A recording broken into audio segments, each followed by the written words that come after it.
नमस्कार दर्शक बंधु आज दिन जाकर गुरुत्वपूर्ण खबर पर आसतु नजर पकेबा ता पूर्व चैनल नुआ थिले चैनल को सब्सक्राइब करी पाखरे आसुथिबा बेल आइकन को ऑन करी रखंतु एमिति प्रतिदिन नुआ लेटेस्ट न्यूज सर्वप्रथमे देखिबा पई। प्रथमे 5टी राज्य पई खुशी खबर। एयरपोर्ट रु रेलवे जाई 8 प्रस्ताव रे मोदी कैबिनेट रे मंजूरी। केंद्र मंत्री अश्विनी वैष्णव कैबिनेट निष्पत्ति संपर्क रे सूचना प्रदान करथिले। केरल राज्य एबे केरलम भाବରେ परिचित हेबा। कैबिनेट बैठक रे गंडिया जबलपुर रेल लाइन को 2 गुण करने प्रस्ताव को मध्य अनुमोदन करा जायछे। प्रकल्प पई 5236 कोटी टंका मंजूर होईछि। पुनर्खनिकिउल तृतीय एवं चतुर्थ लाइन पई 2668 कोटी टंकार प्रस्ताव को अनुमोदन करा जायछि। एहा सहित गामहारिया चांडेल तृतीय एवं चतुर्थ लाइन पई 1168 कोटी टंकार एक प्रकल्प को अनुमोदन करा जायछि। केंद्र मंत्री अश्विनी वैष्णव कैबिनेट निष्पत्ति विषय रे सूचना देई कहिसंती जे प्रथम बैठक सेवा तीर्थ रे अनुष्ठित होइथिला। सेवा तीर्थ देशर प्रत्येक व्यक्ति को शक्ति नुहे सशक्त करिवो। सरकारक सफलता गुडी को तालिकाभुक्त करी वैष्णव कहिसंती एक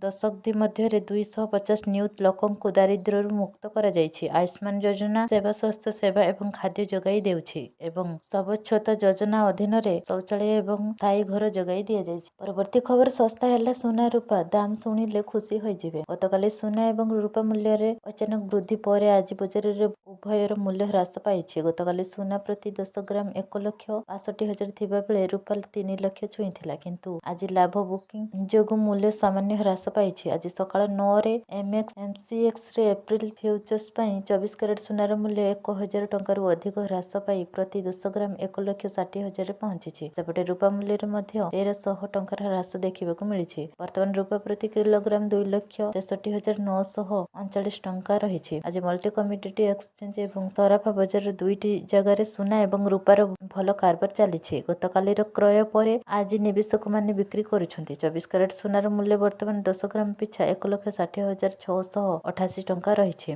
सेपरि 22 कैरेट सोना को जदि देखिबा ताहाले 10 ग्राम पिछा 1,47,418 टंका रहिछि। अन्य पक्षरे रूपार मूल्य 2,64,10 टंका रहिछि। परवर्ती खबर बदलिला केरल नाम केंद्र मंत्रिमंडल मारिले मोहर। केरल विधानसभा सर्वसम्मतिक्रमे जून 24, 2024 रे एक प्रस्ताव पारित होइथिला जेउथिरे केंद्र सरकार को आनुष्ठानिक भाବରେ केरलर नाम परिवर्तन करी केरलम କରିବାକୁ अनुरोध करा जायथिला। मंगलवार बसिथिबा केंद्र कैबिनेट केरलर नाम परिवर्तन करी केरलम କରିବା ପାଇଁ विधानसभा द्वारा पठा जायथिबा प्रस्ताव को मंजूरी देइथिला।